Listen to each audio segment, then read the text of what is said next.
అందరికీ నమస్కారం. ఈరోజు ప్రత్యేకించి చంద్రబాబు నాయుడు గారు పవర్కి సంబంధించి ఇంధన రంగానికి సంబంధించి శ్వేతపత్రాన్ని విడుదల చేయడం జరిగింది. అయితే దౌర్భాగ్యం ఏంటంటే శ్వేతపత్రం మొత్తం చంద్రబాబు నాయుడు పాపం ఆయన ఒక టీచర్ లాగా కర్ర ఒకటి పట్టుకొని చేతిలో మైక్ ఒకటి పట్టుకొని ఏదో అనర్గళంగా ఉపన్యసిస్తా ఆయన చేసినటువంటివి ఏదన్నా ఉంది అనుకుంటే వాటిని చేయనటువంటి వాటిని తన గొప్పలుగా చెప్పుకుంటా గతంలో జగన్మోహన్ రెడ్డి గారి ప్రభుత్వం అయితే ఇంధన రంగం మీద దృష్టి పెట్టలేదు, అసలు ఇంధన రంగానికి సంబంధించి లేదా విద్యుత్ పంపిణీలో అనేక రకాలైనటువంటి లోపాలు ఉన్నట్టుగా ఆయన మాట్లాడాడు. పూర్తిగా సాధారణంగా మనం అసత్యాలు అర్ధసత్యాలు అంటాం. అర్ధసత్యాలు కాదు, పూర్తిగా అసత్యాలతో అబద్ధాల మయంగా అది ఆ ప్రజెంటేషన్ నాకు అనిపించింది.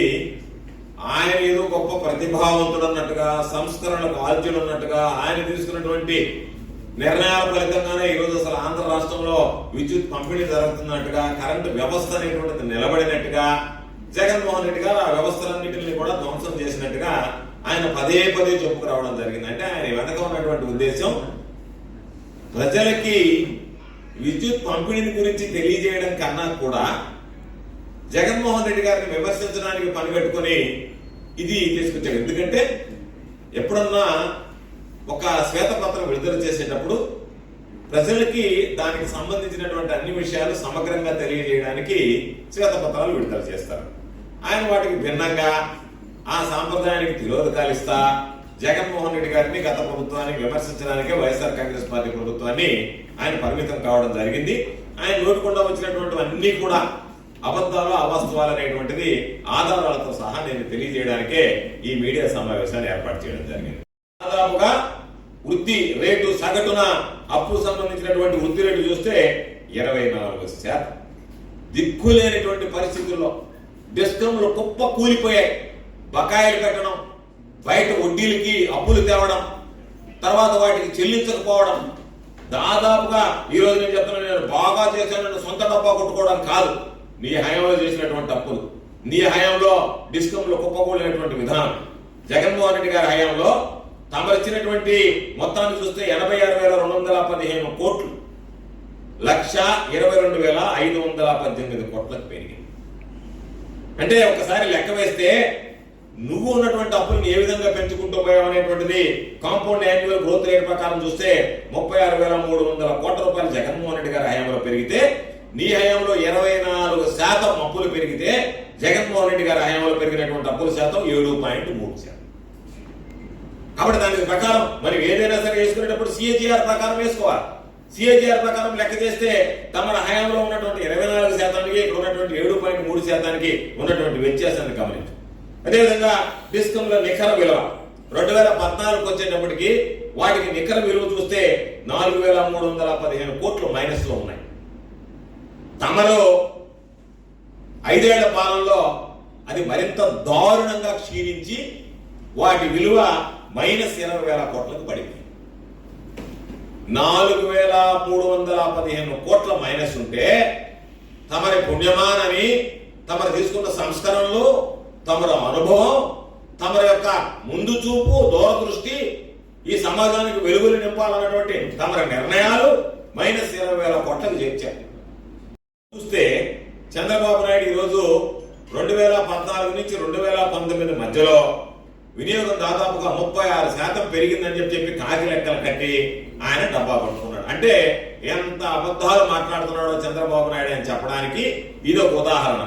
వాస్తవం ఎన్ని యూనిట్లు, నువ్వు ఈరోజు నేను 36% పెరిగింది అంటే సగటున 1.9% పెరిగినటువంటి దాన్ని నేను బ్రహ్మాండంగా పెంచానని చెప్పి మాట్లాడుకునేటువంటి దౌర్భాగ్యమైనటువంటి పరిస్థితి.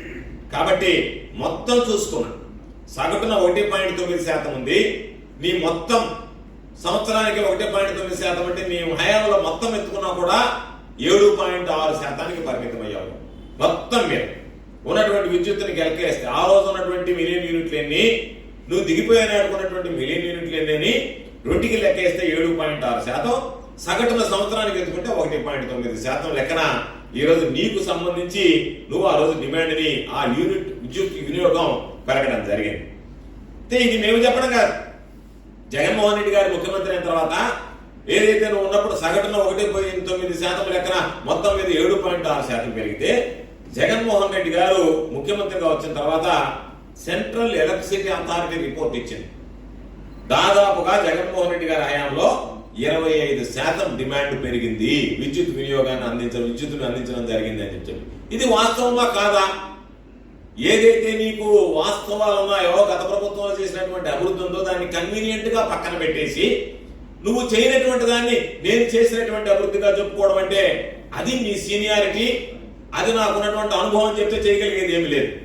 నువ్వు ఇవ్వండి ఇచ్చినటువంటి వాటి గురించి మాట్లాడకుండా నేను శ్వేతపత్రం విడుదల చేశాను అంటే అది వైట్ పేపర్ అవుతుందా బ్లాక్ పేపర్ అవుతుందా ఒక్కసారి నువ్వు ఆలోచన చేసుకోవాల్సినటువంటి పరిస్థితి. అందుకే ఒకసారి ఆయన మాట్లాడినటువంటి ప్రజెంటేషన్ లో చెప్పినటువంటి అబద్ధాలు వాస్తవాలు ఒక్కసారి మనం బేరీజ్ వేసుకుంటే 2014-15 ఆయన చంద్రబాబు నాయుడు గారు ముఖ్యమంత్రిగా ఉన్నప్పుడు 59,198 మిలియన్ యూనిట్లు సంవత్సరానికి అవసరం ఉండేది. 2018-19 అంటే చంద్రబాబు నాయుడు గారు దిగిపోయే నాటికి 63,675 మిలియన్ యూనిట్లకి ఆ డిమాండ్ పెరిగింది. అంటే కేవలం సగటున 1.9% వృద్ధి రేటు. 59,198 మిలియన్ యూనిట్ల నుంచి 63,675 మిలియన్ యూనిట్లు అంటే కొత్త కనెక్షన్లు ఇవ్వలేదు. ఎవరు అడిగినా సరే వాళ్ళకి సంబంధించినటువంటి వ్యవసాయ రంగానికి సంబంధించినటువంటి కనెక్షన్లు కానీ మరొకటి కానీ డిమాండ్ పెరగకుండా ఆయన మేనేజ్ చేసుకుంటూ వచ్చి అందరినీ ఇబ్బందులు పాలు చేసి ఈరోజు నేను బ్రహ్మాండంగా అడిగినటువంటి వాడికల్లా కరెంట్ ఇచ్చాను అని అన్నాడు. అప్పుడు మన సగటు వృద్ధి రేటు ఎంత అంటే చంద్రబాబు నాయుడు గారు ఉన్నటువంటి గత ప్రభుత్వంలో 2014 నుంచి 2019 వరకు కేవలం 1.9% అయితే జాతీయ సగటు వృద్ధి రేటు ఎంత అంటే 4.5%. అంటే దాదాపుగా జాతీయ వృద్ధి రేటులో 3వ వంతుకి ఆంధ్ర రాష్ట్రం చంద్రబాబు నాయుడు విజనరీ ఉన్నటువంటి చంద్రబాబు నాయుడు విద్యుత్ రంగంలో అనేక రకాలైనటువంటి సంస్కరణలు తీసుకొచ్చినటువంటి చంద్రబాబు నాయుడు గారు తిరుగులేనటువంటి నాయకత్వాన్ని ఆంధ్ర రాష్ట్రానికి అందించాలని చెప్పుకునేటువంటి వెలుగులు విరజిమ్మాయి నా హయాంలో అని చెప్పుకునేటువంటి చంద్రబాబు నాయుడు గారు ఆయన చేసినటువంటి నిర్వాహకం కేవలం సగటున 1.9% మాత్రమే ఆ విద్యుత్ రంగానికి సంబంధించినటువంటి వినియోగాన్ని పవర్ డిమాండ్ ని ఈరోజు ఆయన చూపించడం జరిగింది.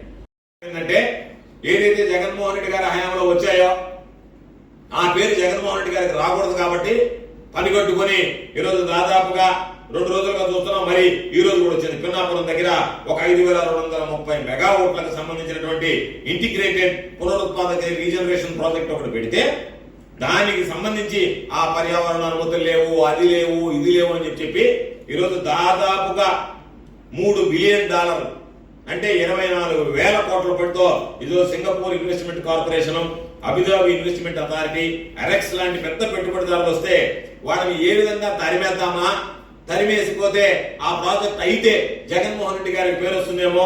పిన్నాపురంలో 5,230 మెగావాట్ల అతి భారీ ప్రాజెక్టు జగన్మోహన్ రెడ్డి గారి ఆయనలో రూపుదిద్దుకుని అనేటువంటి పేరు ఆయనకి ఎక్కడొస్తుందో అని చెప్పి ఆలోచనతో ఈరోజు దాన్ని తరిమివేయాలనేటువంటి ఆలోచన చేస్తున్నారు. దానిని ముగించేయాలా, అది జరగకూడదు అనేటువంటి ఆలోచన చేస్తున్నారు తప్ప ఎక్కడా కూడా విద్యుత్ రంగానికి సంబంధించి తమ హయాంలో తీసుకొచ్చినటువంటి సంస్కరణల ఫలితం ఈరోజు అన్ని విధాల డిస్కంలు కుప్పకూలిపోయాయి. తమకు తీసుకున్నటువంటి నిర్ణయాల అంధకారంలో ఎక్కడ చూసినా power cut, industrial power cut, domestic power cut, అన్ని రకాలైనటువంటి పవర్ కట్లతో ఇబ్బంది పడ్డాం.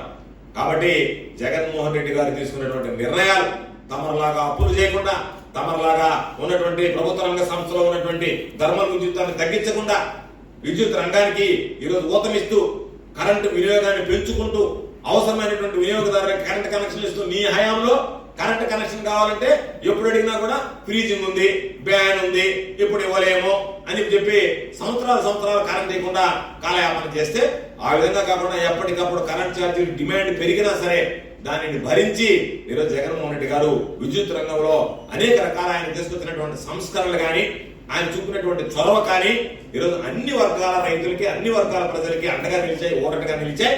కాబట్టి విద్యుత్ రంగానికి సంబంధించి నీవు ఇచ్చినటువంటి శ్వేతపత్రంలో సాధారణంగా అసత్యాలు అర్ధసత్యాలు ఉంటాయి. అర్ధసత్యాలు కూడా లేకుండా పూర్తిగా చంద్రబాబు నాయుడు గారు అర్ధసత్యాలు ఉండకూడదు, పూర్తిగా అసత్యాలతో ఉండాలని చెప్పి ఒక అసత్యాలతో కూడినటువంటి విలువ లేనటువంటి ఏమాత్రం నిజాయితీ లేనటువంటి నీతి లేనటువంటి ఈరోజు ఒక వైట్ పేపర్ విడుదల చేశాడు. ఆ వైట్ పేపర్ లో ఆయన పొందుపరిచినటువంటి అంశాలకు సంబంధించి నువ్వేం చేశావు, మేమేం చేశాం అనేటువంటి దాని మీద అన్ని విషయాలు ఈరోజు మీడియాకి చెప్పడం జరిగింది.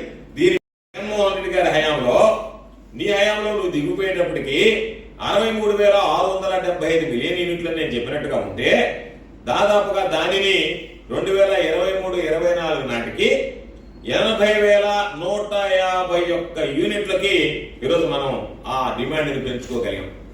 అంటే దాదాపుగా 25% డిమాండ్ పెరిగింది. సగటున చూస్తే, సగటున వృద్ధి రేటు చూస్తే సంవత్సరానికి 4.7%.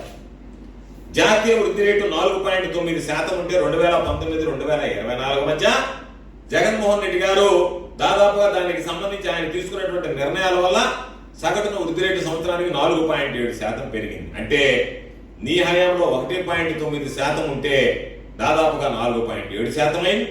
మొత్తం మీద నీ హయాంలో 7.6% పెరిగితే అది 25% వరకు దాదాపుగా పెరిగింది. చంద్రబాబు నాయుడు చెప్పాల్సింది ఏంటంటే, ఇదిగో మీ హయాంలో 25% పెరిగింది, నా హయాంలో 7.6% పెరిగింది, నా హయాంలో కోవిడ్ లేదు, చంద్రబాబు నాయుడు హయాంలో కోవిడ్ లేదు, చంద్రబాబు నాయుడు ఉక్రెయిన్ యుద్ధం లేదు, లేదా చంద్రబాబు నాయుడుకి సంబంధించినటువంటి కోల్ సప్లైలో ఇష్యూలు లేవు, లేదా ఇంటర్నేషనల్ కి సంబంధించినటువంటి అంతర్జాతీయంగా సప్లై చేసే ఇష్యూస్ ఏం లేవు. ఇవన్నీ లేకపోయినా ఆయన హయాంలో పెరిగినటువంటి డిమాండ్ 7.6% అయితే ఇవన్నిటిని అధిగమించి జగన్మోహన్ రెడ్డి గారు ప్రజలకు ఇచ్చినటువంటిది 25% పెరిగింది అనేటువంటిది స్పష్టంగా ఈరోజు మేము చెప్పేటువంటి లెక్కలు కాదు, ఈరోజు సెంట్రల్ ఎలక్ట్రిసిటీ అథారిటీ రిపోర్ట్ ప్రకారమే పెరిగినటువంటిది మాట వాస్తవం అని చెప్పి ఈ సందర్భంగా తెలియజేస్తున్నాం.